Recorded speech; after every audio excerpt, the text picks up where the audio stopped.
My name is Audrey Callahan and I'm 32 years old.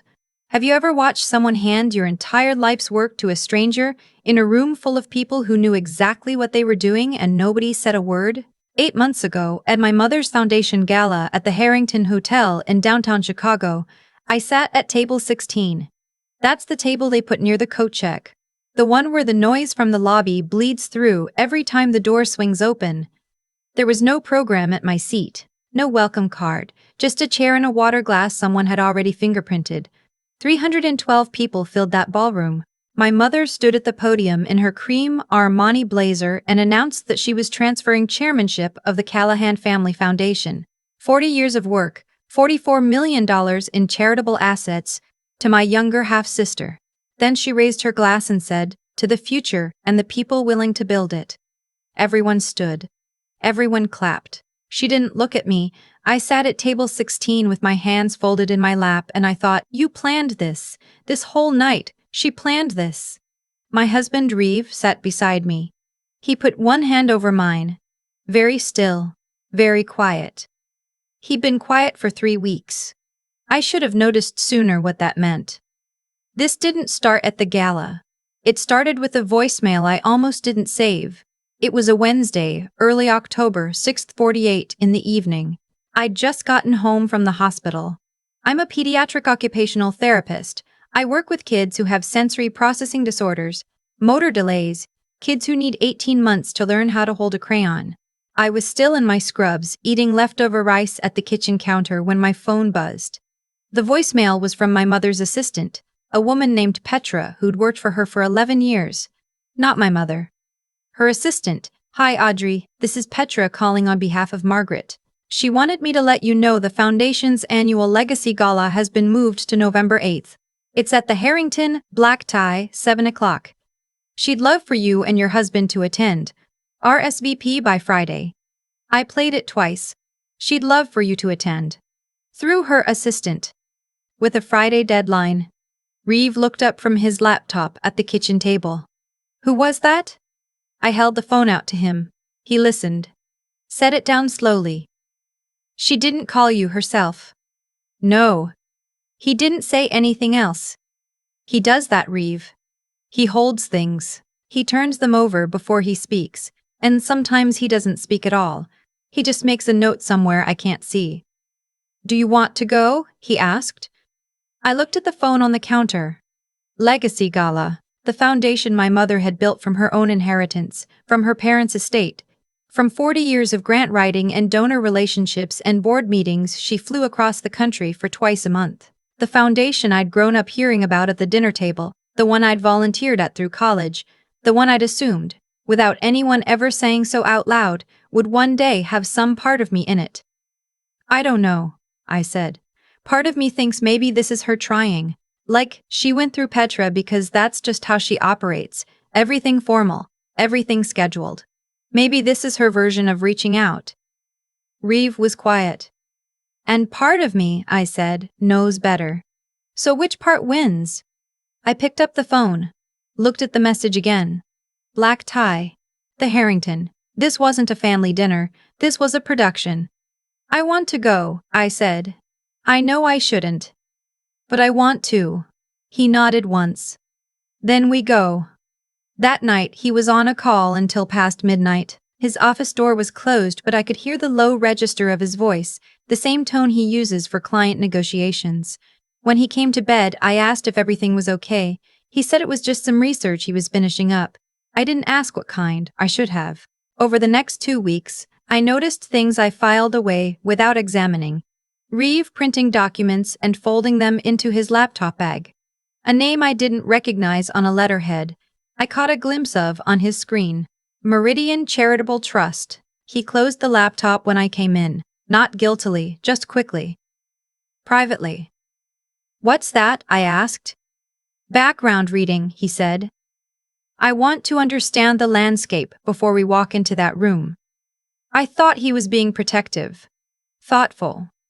I didn't understand yet that he was building a case. My mother called 4 days before the gala. Not texted. Called, I remember thinking, she must want something. "Audrey, I'm glad I reached you." Her voice was warm in the particular way it gets when she's performing warmth. Smooth. Controlled. Like a room that's been professionally staged. I wanted to confirm you and Reeve are coming Saturday. We'll be there. Good. I wasn't sure you'd feel comfortable.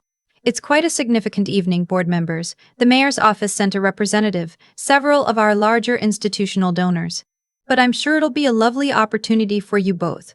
I heard what she wasn't saying. I'm sure you won't embarrass me.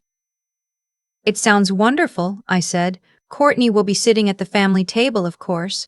Courtney, my half-sister, 14 years younger than me, my mother's daughter from her second marriage. It's quite a milestone for her. I waited for her to say where Reeve and I would be sitting. She didn't. We're still finalizing a few last details for seating, she said, before I could ask. You know how these things are. I'll make sure you're taken care of. Taken care of. Like I was a logistical problem she was managing. I'd love to know which table. Oh, I have Dr. Fenwick on the other line. I really must run. Saturday, 7 o'clock, black tie. The Harrington knows how to dress a room. She paused. Do wear something appropriate, won't you? There'll be photographers. She hung up. I stood in the hallway of our apartment holding my phone. That feeling I've had since childhood, the one that lives in my sternum. The sense of being perpetually in the wrong room, settled in. Reeve found me 20 minutes later. I told him what she'd said. He sat beside me on the couch and didn't offer reassurances, because he knows I don't want them. He just asked, "What table is Courtney at?" "Family table." His jaw shifted. Just slightly. "Where are we?" "Somewhere. She'll take care of it." He was quiet for a moment. Then he said, "I'm going to make a call." He went to his office. I heard his voice, low and even. I caught the name Meridian again. And then, I need to confirm whether she'll be seated where she can hear the announcement. Yes, and who controls the AV. I went to bed without asking him what he meant. To understand why that night hit the way it did, you need to understand something about my mother and me. Margaret Callahan née Whitmore built the foundation when I was 3 years old. She was 31, recently divorced from my father, managing a small inheritance from her parents and furious, in the productive way she gets furious, at what she saw as wasted charitable potential in the family. My father was an elementary school music teacher. He taught in the Chicago public school system for 26 years. He had a classroom with a broken radiator and a secondhand piano, and he sent 30 kids a year into the world who could read music. My mother left him when I was 3. She said he lacked ambition. She said this to me once, directly, when I was 16, as though it were a fact she assumed I already knew. I grew up going between their two worlds. My father's apartment with the piano in the living room and the stacks of sheet music on the kitchen table. My mother's house in Wilmette with the donor correspondence sorted by category and the phone that rang at all hours with board emergencies. Both of them shaped me. I went into occupational therapy because of my father, because of the way he could meet a struggling kid at their level and not make them feel small for it. I learned systems and structures and the language of nonprofits from my mother, sitting at her kitchen table doing homework while she revised grant proposals. When Courtney was born, my mother's daughter from her second husband, a man named Gerald who'd made his money in commercial real estate, everything tilted. I was 18. Courtney was a surprise, everyone said so. I watched my mother reorganize her life around this new beginning. New family. New phase. I was the previous chapter. Courtney is lovely. I want to be clear about that. She's not malicious. She's 22 now. She majored in communications. She's good at events and at making rooms feel welcoming. She'd interned with the foundation for 2 summers. She had no professional background in philanthropy, no graduate degree, no field experience in the communities the foundation serves. But she is very good at making my mother feel hopeful. I found out 3 days before the gala that there was a planning group chat I hadn't been included in. I found out the way you always find out about things like that, accidentally. I'd met Courtney for coffee near her apartment in Lincoln Park. She'd suggested it. She seemed nervous in the way she gets when she's been told to do something she doesn't feel good about. She ordered an oat milk latte. I got black coffee. We made small talk for 10 minutes. Big night Saturday, I said eventually. Yeah, She looked at her phone. Mom's really excited. What's the plan? I don't have a program or, oh, it's, pretty standard. Dinner, remarks, a video presentation. She glanced at her phone again, and I saw it. A group text. The preview read, Reminder seating change for announcement. Table 2 confirmed. Audrey. The screen went dark before I could read the rest. She locked it. Fast. What was that? Nothing. Just logistics stuff. I saw my name. She's been adjusting some seating things, nothing major. Courtney. I said it the way you say someone's name when you're done pretending. What's the announcement Saturday? She picked up her coffee. Put it down. I can't really say. It's Mom's night, she should. Is it about the foundation? She didn't answer, which was its own answer. I went home with cold coffee and a bad feeling I couldn't name precisely, but recognized perfectly. That evening, Reeve asked me to walk him through the guest list. Who sat where, who the board members were, who held real authority over the foundation's governance structure. I told him about Cynthia Marsh, the board chair. 30 years in nonprofit law, the kind of woman who has read every clause of every agreement she's ever signed. Will she be at the gala? She's always at the gala. He wrote something in the small notebook he carries. Anyone from the Attorney General's Charitable Trust Division? Why would they be there? Just want to know the room. He asked 3 more questions I couldn't fully answer because I hadn't been included in the planning. Then he looked at me for a long moment and said, Audrey. Yeah. If something happens Saturday, and I think something will, do you want me to stay quiet? I looked at him. This man I married 4 years ago who came to every IEP meeting I'd ever attended for a student whose parents couldn't make it. Who learned to make my father's jambalaya recipe the second year we were together.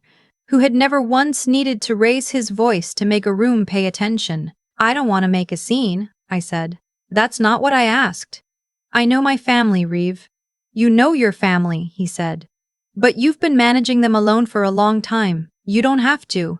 Something in the way he said it made me set down what I was holding. If something happens, I said, handle it. Do you trust me? Yes. No matter what you see Saturday night, even if you don't understand it in the moment, trust me. I should have asked more. I didn't. All I felt was something I hadn't felt about that family in years. Like I wasn't going in alone. Saturday came gray and cold, the way Chicago November gets. The kind of cold that sits in your chest. We took a cab to the Harrington. Reeve wore a charcoal suit. I wore a navy dress I'd bought 3 years ago for a colleague's wedding.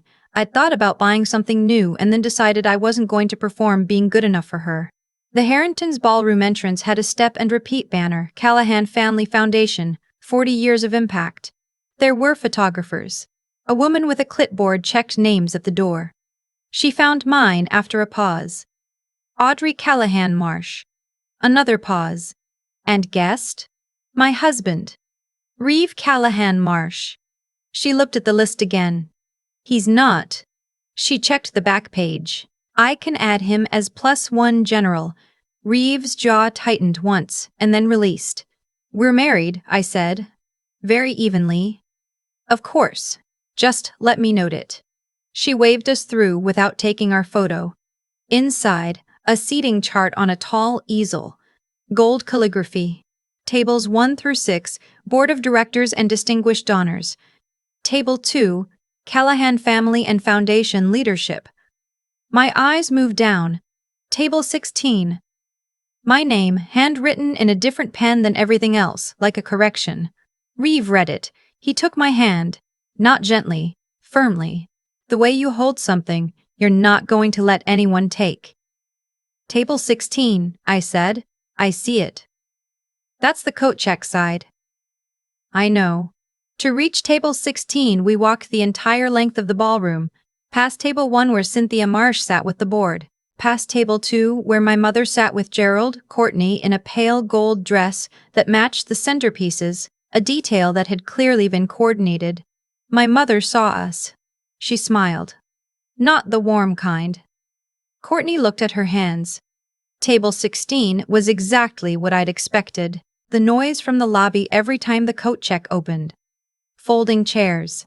A centerpiece half the height of the ones on the VIP side, 3 other couples at the table, a catering company rep, someone from facilities management, a junior program assistant who looked mortified to be seated next to the founder's daughter.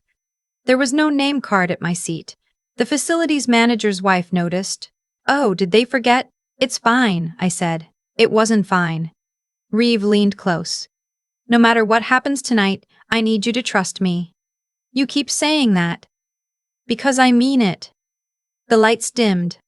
Cynthia Marsh went to the podium first. She's 70, silver-haired, the kind of woman who chooses every word like she's being deposed.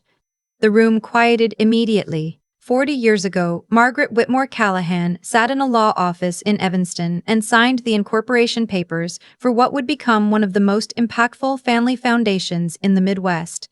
Applause. She did it with $200,000, a list of phone numbers, and a conviction that has never, in 4 decades, wavered. My mother accepted the applause with the particular grace of someone who has spent 40 years being thanked in public. Tonight is not only a celebration of the past, it's a declaration about the future. Cynthia stepped aside. My mother stood. 312 people rose with her. I stayed seated. She waited for the room to settle. She looked out over the crowd with the expression I've been watching since childhood, composed, strategic, warm in the performed way. 40 years ago, I made a choice, she began. I chose to build something that would outlast me. Not a business, not a brand, a legacy. She let that word sit. Legacy requires intention. It requires asking hard questions about who is best suited to carry something forward. Who has the instincts? Who has the vision? Who understands not just the mission, but the weight of the mission? Around me, heads nodded. Agreement from people who didn't know she was coding a message. I've spent 2 years thinking about the Foundation's next chapter, about what it needs from its leadership, and I've come to a conclusion that fills me with genuine hope. The screen behind her lit up. Courtney, at 20, interning at the Foundation. Courtney and my mother at a donor luncheon. Courtney giving a presentation to the junior board. My daughter Courtney has grown up inside this work. She understands it in her bones. No one said which daughter. The screen cycled through photographs. My mother and Courtney at every major Foundation event for the past 5 years. I scanned all of them. Not one included me. I understood then what I was sitting in. Not an oversight. A curation. A deliberate assembly of a story in which I had never existed. Effective January 1st, my mother said, and her voice took on the ceremonial weight of someone reading from something final. I am transferring the chairmanship of the Callahan Family Foundation to Courtney Michelle Callahan Barnes. Applause. Sustained. People stood for the second time. Courtney stood. Gerald put his arm around my mother. Cameras went off. It was a portrait they had composed in advance. I sat at table 16 and did the thing I always do. I measured what had just happened against what it would cost me to say so. Teachers have it, my father used to call it, always doing the math. Then the room began to settle. My mother looked out across the ballroom and found table 16, found me. The microphone was live. Her voice carried. "Audrey," a pause. "This doesn't concern you. You can go if you'd like." The ballroom went quiet like a switch had been thrown. Every head turned. I heard the coat check door stop. The wait staff froze in the doorways. 312 people looking at table 16, at me. My hands were cold. I wanted to stand up and explain every year I'd spent building skills she'd never bothered to learn the names of. Every family event I'd shown up to, even when I hadn't been asked. Every time I'd sat across from a 7-year-old who couldn't tell her left hand from her right and stayed until she could. Not because anyone was watching, but because that's what the work is. I didn't say any of that. I stood up slowly, smoothed my dress, didn't cry, didn't speak. Then Reeve stood too. He didn't touch me, he just rose to his full height, straightened his jacket, and faced the podium. And then he spoke. "Mrs. Callahan," his voice was calm. "Carries like a radio frequency, no strain in it, Before anyone leaves, there's a disclosure I think this room needs to hear. My mother blinked. The composure held, but just barely. I'm sorry, who are you? I'm Audrey's husband. My name is Reeve Sutton. He started walking. From table 16, through the ballroom, past the coat check noise and the folding chairs, toward the podium. Measured steps, unhurried. There's a contractual matter related to tonight's announcement, he said, still walking. I'd planned to address it Monday morning through proper channels. But given that this has been made public, I think we should do it now. My mother stepped slightly forward, blocking the podium stairs. Reeve looked at her the way you look at a weather system you've already accounted for. He didn't stop. She stepped back. He climbed the 3 steps, stood at the podium, turned to face the room. Ms. Marsh, he said, addressing the board chair directly, I think you'll want to see this. Cynthia Marsh stood from table 1. Her face was reading the situation in the way it reads situations, carefully, without expression. She walked to the podium. Reeve turned his phone toward her. She looked at the screen for 15 seconds. Then, she looked at my mother. Margaret, she said quietly, we have a problem. My mother's composure cracked at the edges. Whatever he's showing you, this is my family's evening, Cynthia. This is not the place to— Would you like to explain it? Reeve said. His tone still perfectly even. Or should I? He faced the room. My name is Reeve Sutton. Some of you may know that name from Meridian Charitable Trust. A current ran through the tables near the front. Several board members exchanged glances. Meridian manages approximately $67 million in grant funding and works with over 140 nonprofit organizations nationally. The Callahan Family Foundation has been one of our partnered organizations for the past 7 years. My mother's face had gone from composed to something else. Something I'd never seen before. She looked at Gerald. Over those 7 years, Reeve continued, Meridian has directed $8.3 million in co-grants to the Callahan Foundation, specifically to support its educational equity programs, the after-school literacy initiative, the occupational therapy access program for uninsured children, the Developmental Services Fund. He paused. Let that register. The Developmental Services Fund, he said again, the program that pays for children who can't afford occupational therapy to receive it. I could not breathe. Audrey didn't know I was involved with Meridian's grant partnership when we met. I didn't know she was connected to the foundation. When I found out, I disclosed it to our board immediately. We've maintained the partnership because the work serves real children in underserved communities on the south and west sides of Chicago. That's always been the condition. Cynthia Marsh had her phone out. She was already reading something. Reeve, she said, and her voice was the voice of someone who has spent 30 years in nonprofit law and knows exactly what's about to be said. Please continue. He continued. Meridian's partnership agreement with the Callahan Foundation includes a governance clause. Ms. Rain, Marsh signed the most recent renewal in 2022, Section 9.2. He swiped his phone.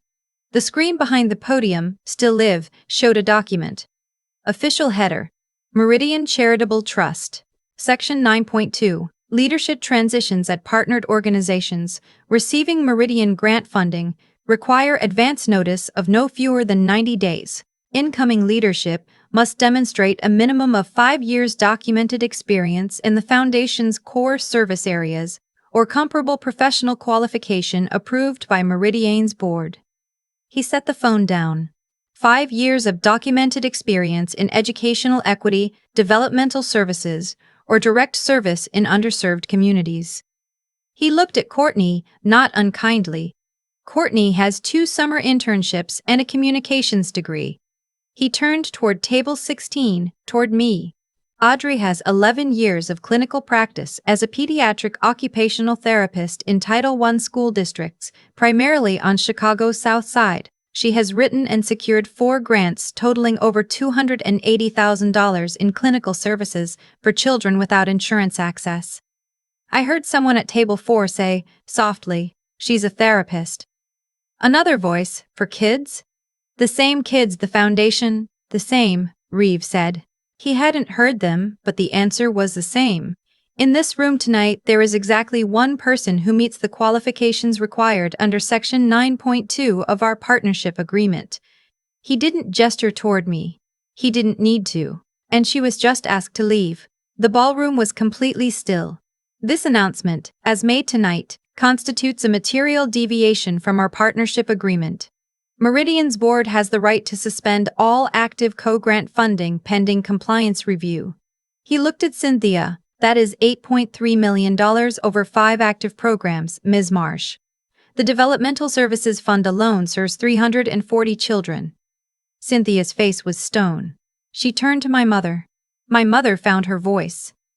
This is completely inappropriate. You are making a scene at a private family celebration, and you have no right to— You made it a public event, Reeve said. He didn't raise his voice. Didn't need to. You put it in a hotel ballroom in front of 300 people and told the press. And then you asked your daughter to leave in front of all of them. He paused. That's not a family moment. That's a statement. Gerald started to stand. Cynthia held up a hand without looking at him, and he sat back down.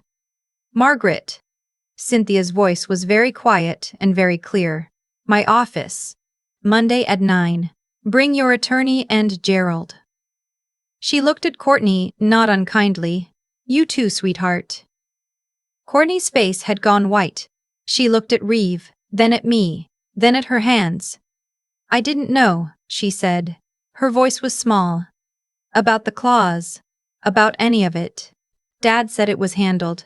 Gerald said. Courtney. I didn't know, she said again. The room had heard. Phones had been out for several minutes by then. I could see screens. One of them showed a live stream notification.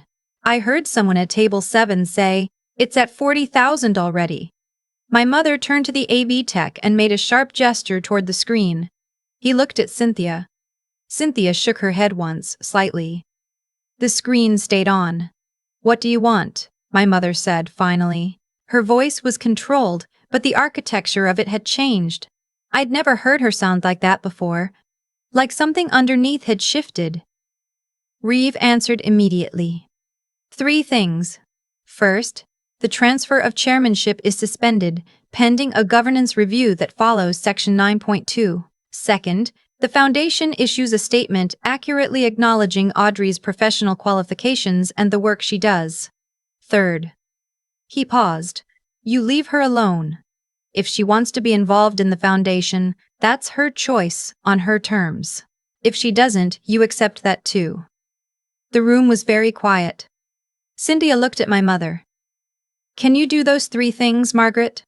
A long silence. The kind that has texture. My mother looked at me for the first time all evening. Not past me, not through me. At me. I didn't look away. Yes, she said. Gerald exhaled. Victoria. Courtney leaned into my mother and whispered something. My mother shook her head once. Someone at table 3 started clapping. Just one person, then a second. Not a standing ovation. More like 20, 25 people. The younger program officers, the junior board members, a woman from the literacy initiative who'd been watching from the far side of the room. Not universal.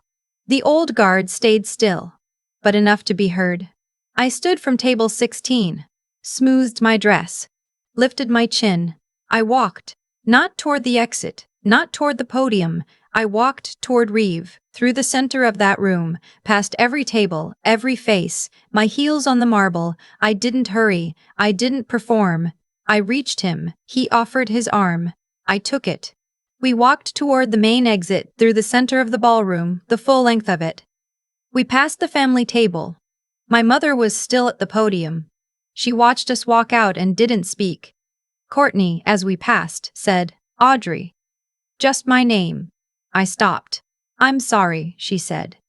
I genuinely didn't know. I looked at her, 22 years old, not malicious, handed something she didn't understand the cost of. I know, I said. This isn't about you. We walked out into the lobby. Through the lobby and out onto the sidewalk where the November cold hit us immediately.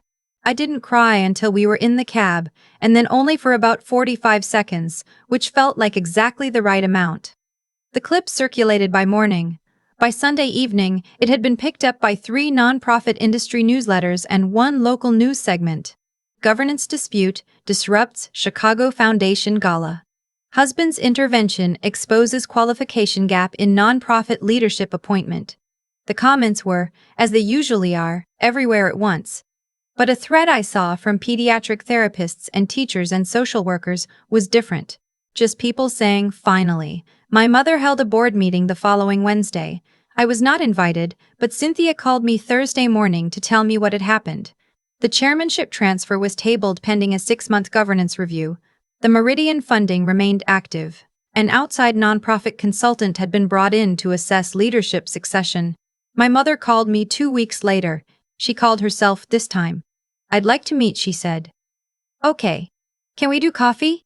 Somewhere neutral. We met at a diner on Michigan Avenue, a Thursday morning in late November. She wore no jewelry except her watch.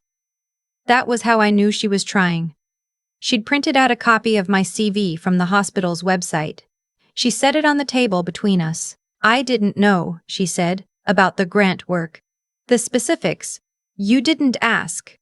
No, I didn't. She looked at the CV. You've been writing grants for your patients. For 4 years. You didn't tell me. You didn't ask about my work, Mom. You asked where Reef and I were vacationing. You asked if we were thinking about children. You didn't ask what I did from 8 to 5. She was quiet for a moment. I thought you chose a small life. I chose a purposeful life.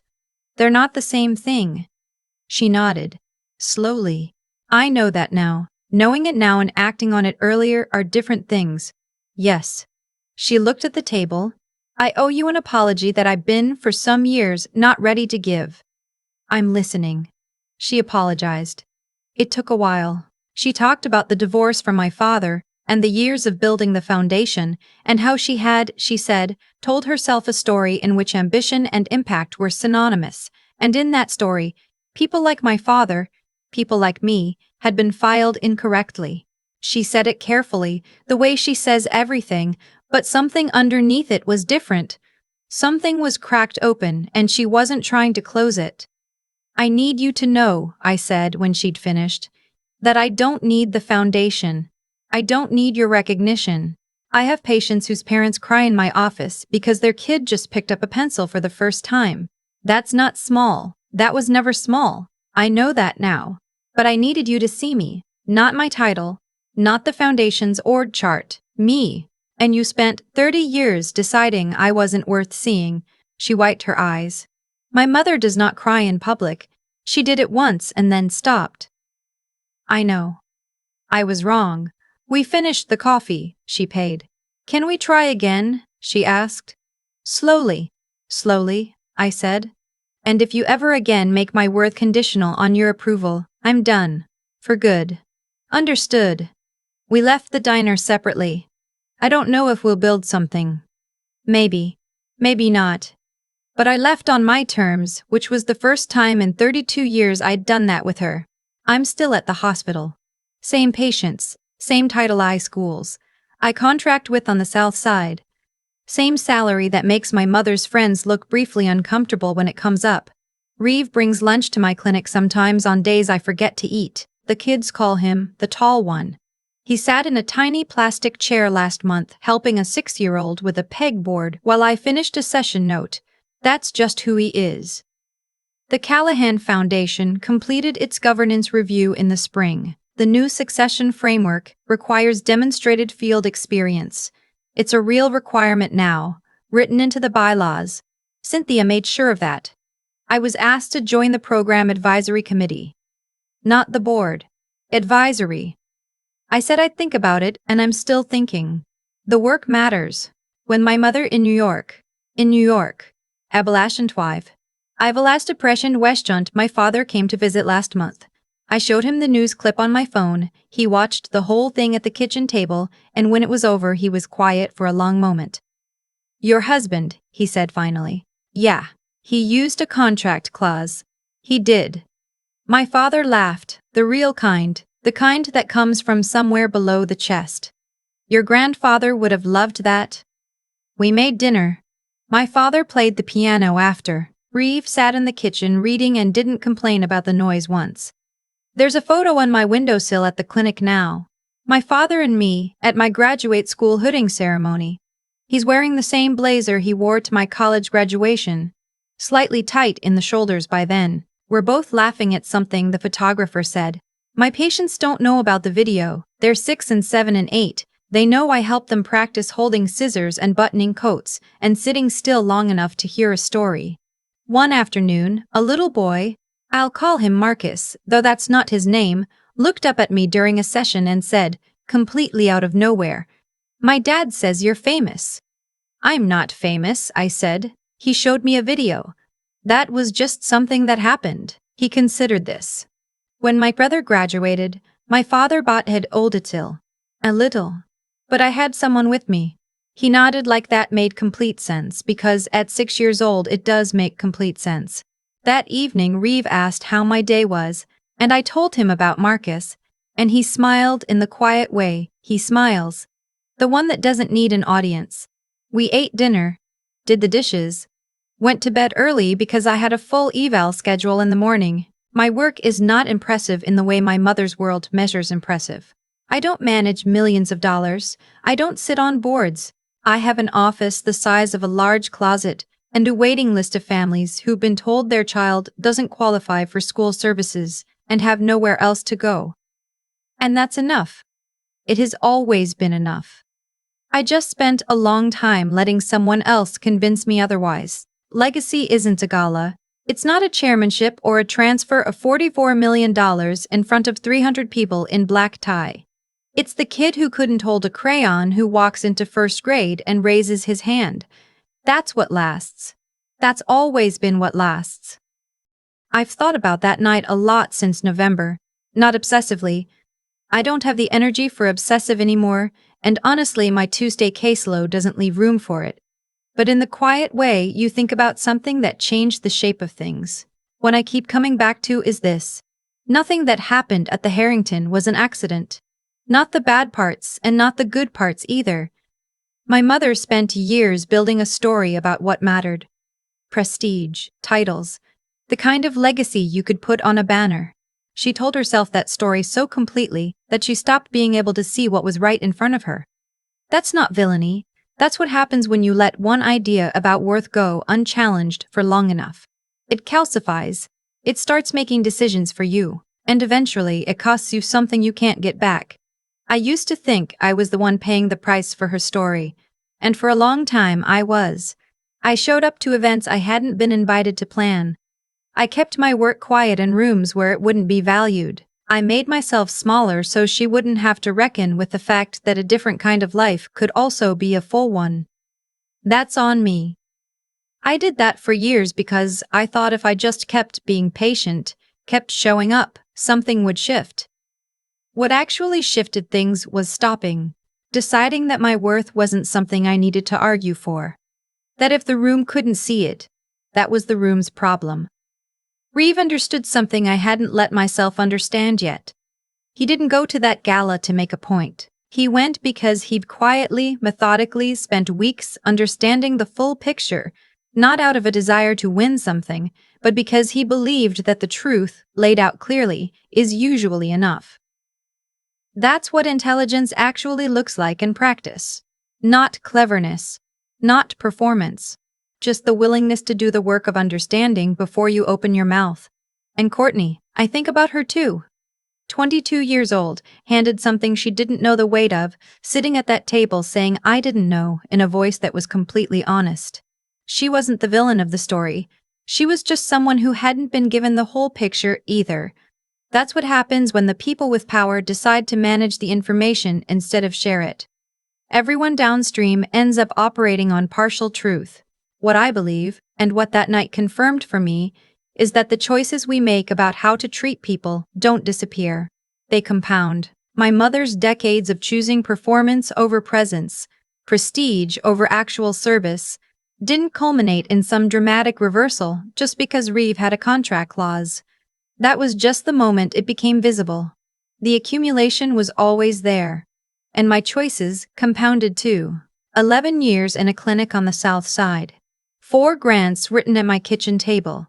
340 kids who got therapy they couldn't afford because I kept showing up. That didn't happen because anyone was watching. It happened because I believed the work mattered even when no one with power agreed. That's the thing about integrity. It doesn't need an audience to function, it just needs you to keep making the same choice. Quietly, in the rooms where nobody's taking photos. I'm not standing here telling you I figured it out. I sat at a table with no name card and tried not to shake. I'm someone who needed her husband to stand up before she could walk out with her head level. That's real too. But I know this much. The life my mother called small has 340 kids in it who can button their own coats. That's not nothing. That was never nothing. And I don't need a gala to know it.